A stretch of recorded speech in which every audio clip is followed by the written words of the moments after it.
I'm LaDeane Galloway from Blue Ribbon Sew and Vac in Fairbanks, Alaska. I'd like to show you a few tips and tricks on the Triumph Serger. Today I've got a piece of fabric. In here I have placed some cording. What I've used previously is a piece of fabric, but I put a little piece of Wonder Tape in here, which is really going to help me secure my cording. So we're just going to line that up just like that. I like to always have a little tail of my cording hanging out. I'm just going to place that carefully in there so that when I roll it over, it's going to stay in the right position. Okay, we're ready for our first step. Now, we're going to use the chain stitch, and I'm using the cover needle 2 because it's going to give me a nice position. So I have the cording foot on. This is a 5mm cording foot. My foot is down, everything is threaded properly, and I always want to start with my needle going right into the fabric when I'm doing a chain stitch.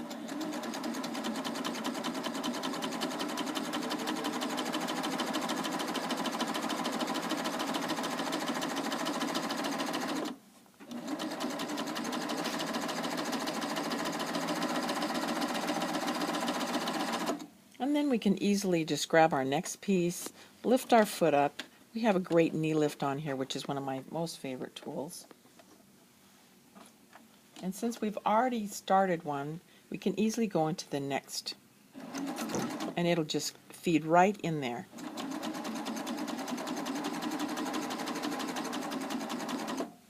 Just double checking that I've got everything secure.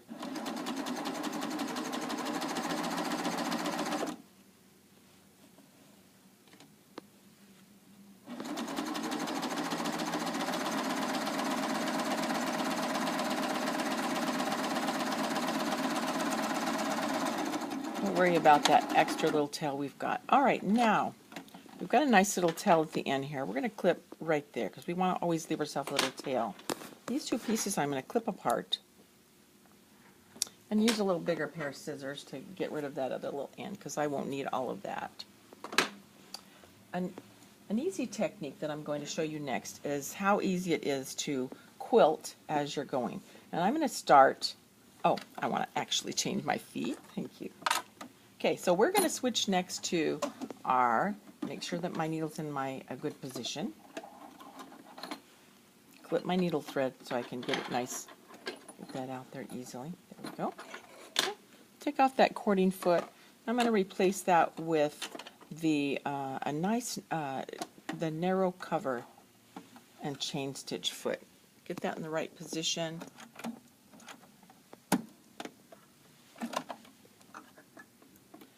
So I want to be able to quilt this. Now I've taken the liberties on the side of the machine.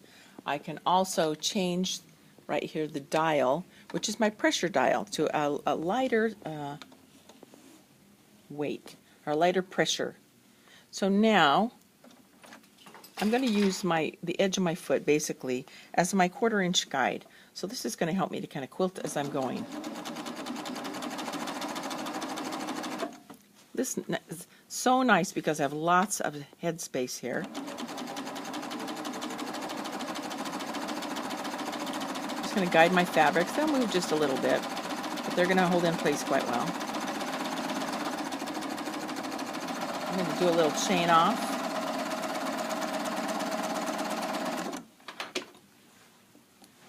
But next, I'm going to fold this over now and use a great little tool that I just started using, and it is a little roller tool, and that easily helps you to press your seam away so that you're ready for your next piece of fabric. So I'm just going to place that on, and again put the back of my machine underneath there. This time I'm going to use my knee lift because it's again one of my favorite tools. And okay, this looks just about right. We're going to go ahead and start.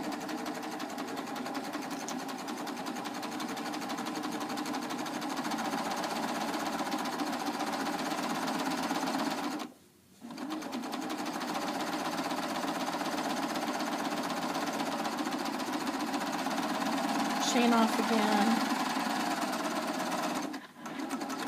I always like to give myself a little bit of a chain. And then we're going to roll that over one more time.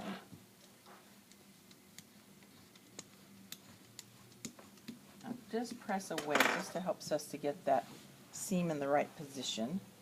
Getting lined up for our last piece.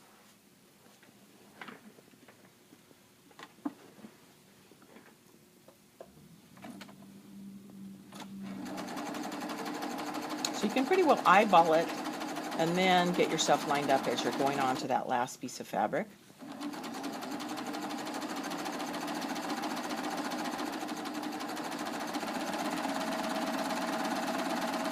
Kind of speed up as you can if you need to.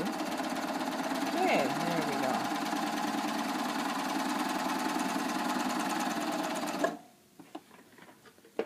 go. Okay, that's my last piece. This gives me the nice body that I'm looking for my little bag I'm going to make.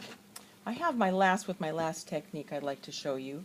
I have the cording that I want to place, plus I also have a little header piece. So we're going to put all three pieces. Going to go back and put our cording foot back on. We're going to raise our needle, get it in the highest position, get that foot off, and move that. Just sneak that back underneath there. Easy transition. If my foot doesn't exactly latch on to its connection, I just tap the ankle, release, and it will go on nicely for me. So here, I'm going to take this and place it so that I have excess. I always like to give myself extra. So now what we're going to do, actually with this one, we're actually going to turn this around because our cording position is right there. So I know that my cording's right here. I want to just kind of line things up. I'm not worried about everything being completely exact, but I do want to make sure that I'm overlapping on both ends. And I know my cording's right there. My needle position is going to be in the right place. And we're going to clip that little extra thread right there that we don't need. There we go. And this is a good thing that we have this nice headspace. Now I've taken the liberties earlier to iron on some shape flicks. That gives my batting and my quilt, or my little quilted bag here, just some nice body.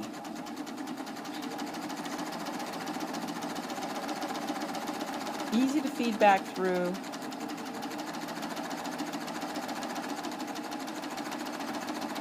And then we're just going to go right ahead and chain off.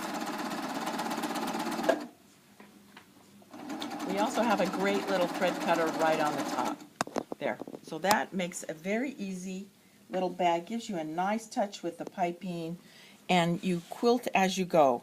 So that's my tips and tricks for today. Thank you.